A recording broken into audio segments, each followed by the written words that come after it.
There now follows the second of the television election broadcasts by the Conservative and Unionist Party. It is opened by the Prime Minister, the Right Honourable Sir Anthony Eden, KG MC.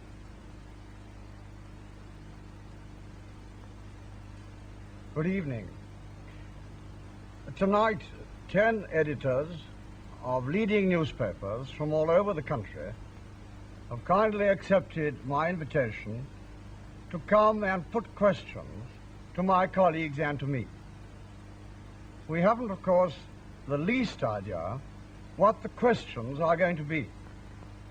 I only hope we shall know the answer. I have 4 colleagues here with me. On my right, Mr. Butler, the Chancellor of the Exchequer. Next to him, Mr. MacLeod, Minister of Health. On my left, the Foreign Secretary. Next to him, Sir Walter Monckton, Minister of Labour. Now, we are not going to introduce to you individually the editors, but their names will be flashed on the screen as they ask their questions. The BBC have also asked the editors to be good enough to stand up when they put their questions to make things easier for the viewer, and they've been good enough to agree to do so. Now, that's all the preliminaries there are. Could we have the first question, please? Mr. Prime Minister, 80 years ago, the Northern Echo was saying the most shocking things about Disraeli, and it remains stoutly, though independently, liberal. Its readers would like to know what a returned Tory administration might do about the Liberal proposal that there should be a royal commission to inquire into the present position and functions of trade unions. Mr. Gray, that's a considerable question covering wide areas of future policy.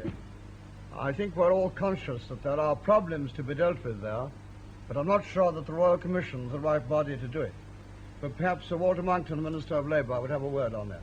Yes, I should like to say this, that I hope and think that during the last 3.5 years we've managed to get pretty good relationship with the trade union movement as a whole and the trade union leaders.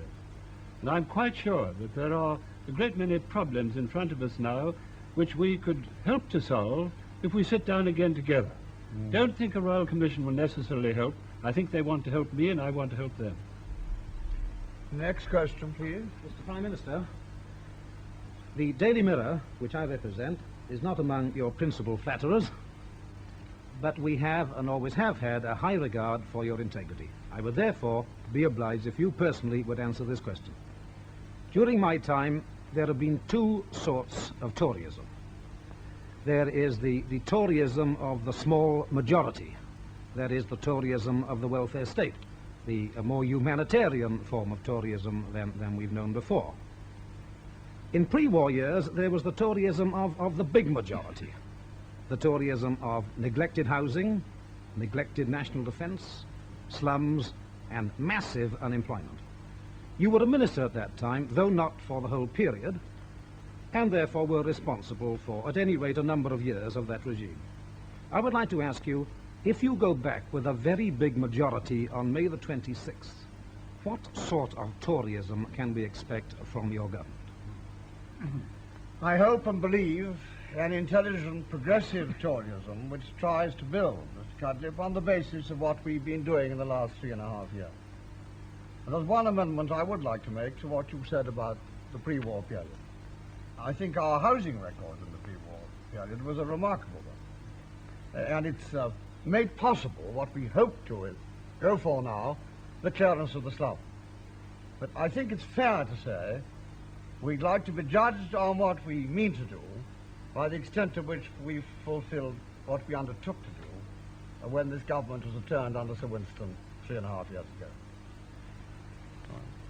Next. Mr. Prime Minister, Scotland is never ungrateful for past mercies, but although much has been done, I regret to report we're still lagging rather badly in the fields of health, housing and employment. In particular, the unemployment rate, I think, is 2.9%. more than double the rate in England. And it may be connected with that immigration from Scotland in the course of a year is as much as from the whole of England and Wales.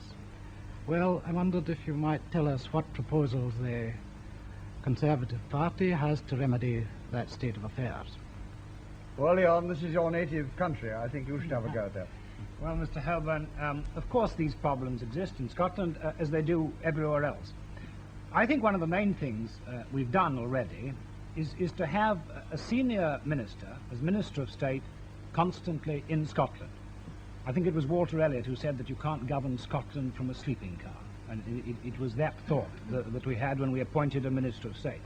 As far as the other matters that you raise are concerned, when you talk about housing, well, I think you know that the housing figures in Scotland have been records in recent years. 39,000 it was, I think, in 1953. And as far as the health is concerned, the one big feature has been the most dramatic decrease in tuberculosis, which has matched what has happened in England and Wales, and the Secretary of State for Scotland and myself are in the closest touch with that. And I think that programme and that success is going on. And in exactly the same way, we are going to build now new hospitals in Scotland, just as we've started to do in England and Wales as well. Thank you, Rex.